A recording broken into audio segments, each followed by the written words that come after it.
அனைவருக்கும் மீனூஸ் கிச்சனின் அன்பான வணக்கங்கள். இன்றைக்கி நம்ம கிச்சனில் என்ன பார்க்க போகிறோம் அப்படின்னு பார்த்திங்கன்னா, இன்றைக்கி நம்ம மிளகு தக்காளி வச்சு ஒரு குழம்பு தான் பார்க்க போகிறோம். இது பத்திய குழம்புன்னு கூட சொல்லலாம். அதாவது கர்ப்பிணி பெண்கள் இல்லை பால் ஊட்டுற தாய்மார்கள் அவங்களுக்குலாம் இது ரொம்ப நல்லது. குழம்பு ரொம்ப டேஸ்ட்டாக இருக்கும். 2 நாளைக்கு வச்சு சாப்பிட்லாம். ஒன்றும் கெடுதல் கிடையாது. வயிற்று புண்ணை ஆற்றக்கூடிய மணத்தக்காளி கீரையும் சாப்பிட்லாம். நம்ம அந்த மாதிரி மணத்தக்காளி காயும் நம்ம வத்தல் போட்டு வச்சிட்டோம்னா இதிலே ஒரு குழம்பு கெட்டி குழம்பாவோ இல்லை தண்ணி குழம்பாவோ வச்சு கூட நம்ம சாப்பிட்லாம். நம்ம செய்ய போகிறது இன்றைக்கி ஒரு கெட்டி குழம்பு தான் செய்ய போகிறோம். இது வந்து நான் கடையில் வாங்கினது. நான் வீட்டிலே வத்தல் செஞ்சுருவேன். ஆனால் வந்து நம்ம காய் வாங்குகிற நேரம் வெயில் அடிக்க மாட்டேங்குது. அப்போ வத்தல் போடுறதுக்கு காய வைக்கிறதுக்கெலாம் வெயில் கண்டிப்பாக வேணும். இல்லைன்னா மோரில் போட்டு அள்ளி காய வைக்கும்போது வெயில் பத்தலைன்னா கெட்டு போயிடும். அதனால் நான் கடையில் தான் வாங்கியிருக்கேன் இந்த வத்தல். ஆனால் கடையில் வாங்கினா நிறைய குப்பையெல்லாம் இருக்குது. அதனால் கண்டிப்பாக புறக்கி சுத்தம் பண்ணிவிட்டு அதுக்கப்புறம் நம்ம செய்யணும். ரெண்டாவது இந்த உப்பில் இருக்க மண் இதெல்லாம் ஒரு மாதிரியாக இருக்குது. இங்கே பாருங்கள், இதில் கல்லுக்குள்ளே இந்த முள்ளம் கூட கிடக்கு. அதில் நம்ம எடுத்துகிட்டு சுத்தம் பண்ணிவிட்டு இங்கே பாருங்கள் இந்த மாதிரிலாம் இருக்குது பாருங்கள். இதெல்லாம் நம்ம கண்டிப்பாக எடுக்கணும். எடுத்துகிட்டு நல்லா தண்ணியில் அலசிட்டு நம்ம அதுக்கப்புறம் கொஞ்சம் நல்லா ட்ரை ஆகிட்டு நம்ம எண்ணெயில் வறுத்துக்கலாம். அதுக்கு பார்த்திங்கன்னா நான் என்ன எடுத்திருக்கேன்னா, ஒரு பெங்களூர் தக்காளி ஒன்று, கொஞ்சம் கருவேப்பிலை, ஒரு 2 கைப்பிடி சின்ன வெங்காயம் இந்த மாதிரி நறுக்கி எடுத்திருக்கேன். ஒரு 20-25 போல் பூண்டு. அவங்க தேவைக்கு தந்தளவு போட்டுக்கோங்க. கொஞ்சம் நல்லா போட்டால் நிறைய போட்டால் நல்லாயிருக்கும். அப்புறம் பார்த்திங்கன்னா ஒரு நெல்லிக்காய் அளவு புளி, பெரிய நெல்லிக்காய் சைஸுக்கு புளி ஊற போட்டிருக்கேன். இதை வந்து நம்ம நல்லா கரைச்சி எடுத்துக்குவோம். இதுக்கு தேவையானது மிளகாத்தூள், மல்லித்தூள், அது மட்டும்தான், மஞ்சத்தூள். மற்றபடி நம்ம இன்னும் அரைக்கிறதோ எதுவுமே கிடையாது. சிம்பிளாக ஈஸியான கெட்டி குழம்பு. ரெண்டாவது இது வந்து பால் ஊட்டுறவங்களுக்கு ரொம்ப நல்லது. பால் சுரக்கும்.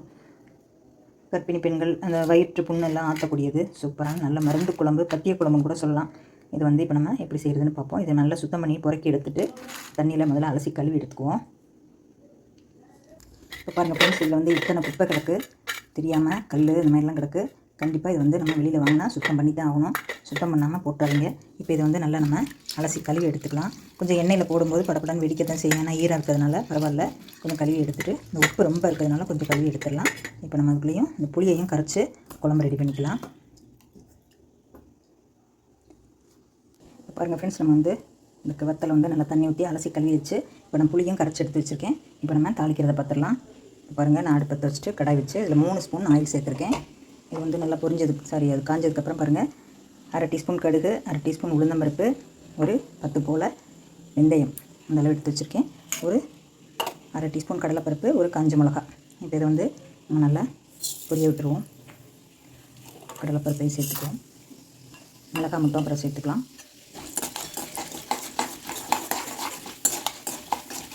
உங்களுக்கு தகுந்த அளவு எண்ணெய் பிடிக்குமானா நல்லெண்ணெய் கூட சேர்த்து தாளிச்சிக்கலாம். நல்லெண்ணெய் வந்து நுரைச்சிட்டே வருங்கிறதுனால நான் வந்து ரீஃபைண்ட் ஆயில் தான் சேர்த்துருக்கேன். இப்போ இது நல்லா பொரிஞ்சதுக்கப்புறம் நம்ம வெங்காயம் வெள்ளைப்பூடு போட்டு நல்லா வதக்கிக்கலாம்.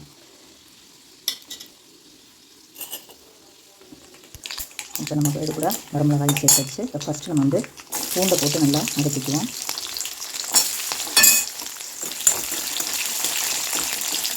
பாருங்கள், தாளிக்கிறது வந்து கருகாமல் இந்த அளவில் இருக்கணும்.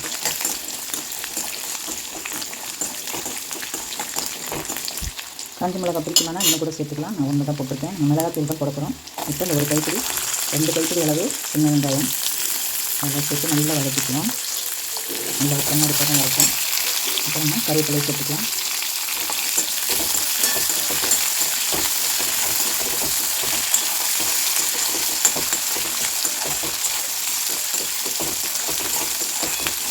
இது வந்து பால் ஊட்டுற தாய்மார்களுக்கெலாம் ரொம்ப நல்லது. குழந்தைக்கும் வந்து நல்லா பால் கொடுக்குறதுனால செரிமானம் ஆகிடும். அவங்களுக்கும் அந்த வயிற்று பிரச்சனைலாம் இருக்காது. வயிறெல்லாம் புண்ணாக இருக்கும் இல்லையா, டெலிவரி ஆகிட்டு, அப்போலாம் இந்த குழம்பு சாப்பிட்டாங்கன்னா வயிற்று புண்ணையாக ஆற்றக்கூடியது. புளி அவங்களுக்குலாம் ரொம்ப புளி சேர்க்க வேண்டாம். இப்போ வந்து நம்ம வந்து புளியும் காரமும் கணக்காக சேர்க்குறோம்.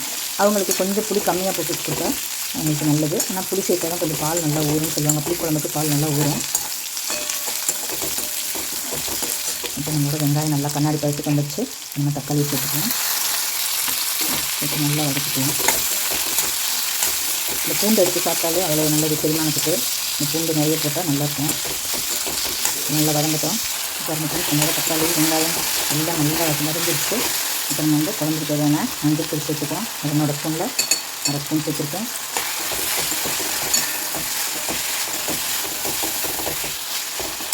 இப்போ பார்த்திங்கன்னா காரத்துக்கு 2 ஸ்பூனில் 1/2 ஸ்பூன் சேர்த்துருக்கேன். அதுக்கு இன்னும் காரம் பிடிக்குமானா நீங்கள் சேர்த்துக்கலாம். எண்ணெயிலே நம்ம மிளகா பொடியும் வதங்கிடுச்சுன்னா உங்களுக்கு அந்த பச்சை ஸ்மெல்லாம் போயிடும். பார்த்தாவே கலர்ஃபுல்லாக இருக்குது பாருங்கள். இப்போ மல்லித்தூள் சேர்த்துக்குவோம்.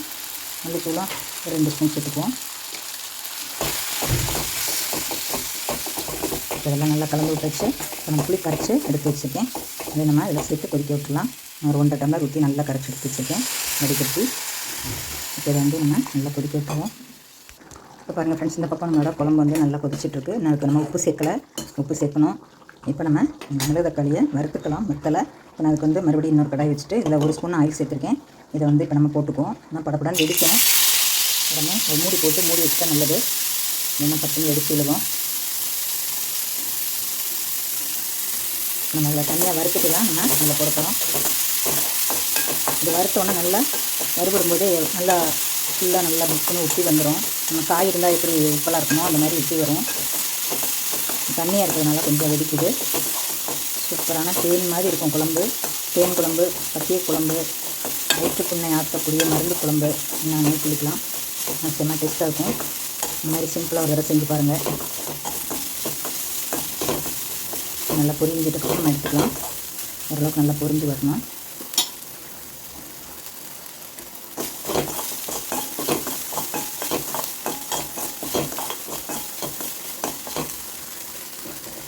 நம்மளோட குழம்பும் நல்லா கொதிச்சுட்டு,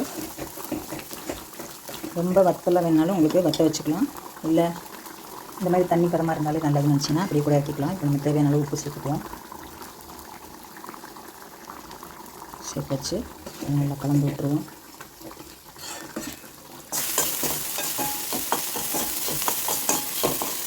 இப்போ நம்மளோட வத்தல் நல்லா வறுத்து வச்சு எடுத்துக்குவோம். இப்போ நம்மளோட வத்தல் நல்லா வறுபட்டுருச்சு. இப்போ வந்து நம்ம குழம்புல சேர்த்துக்குவோம்.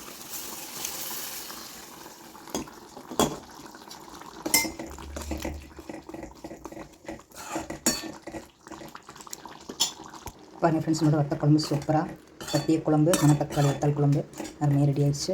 தித்திக்கும் தேன் குழம்புக்கு கொஞ்சம் சின்னதாக ஒரு அரைநெல்லிக்காய் சைஸுக்கு வெல்லம் சேர்த்துருக்கேன்.